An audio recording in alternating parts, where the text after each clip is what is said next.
কোথাও যুদ্ধ হবে আর সেখানে কিম জং উনের নাম আসবে না তা কি করে হয়? ইরান ইসরায়েল যুদ্ধে শুরুতে চুপচাপই ছিলেন, দেখে শুনে একটা কথা বলেছেন, সেটাই সাথে সাথে বিশ্ব গণমাধ্যমের শিরোনাম হয়ে গেছে।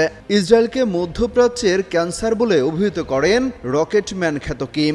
এবার শুধু ইসরায়েলকে নয়, তার সাথে যুক্তরাষ্ট্রকেও প্রতিহতের ডাক দিয়েছেন তিনি। ইরানে যেভাবে একপাক্ষিক যুক্তরাষ্ট্র হামলা চালিয়েছে তার তীব্র নিন্দা জানিয়েছে উত্তর কোরিয়া।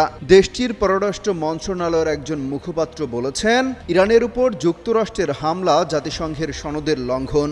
আর এটা ওইটা না, কাপড় ধোয়ার একটাই সলিউশন, চাকা অল ইন ওয়ান।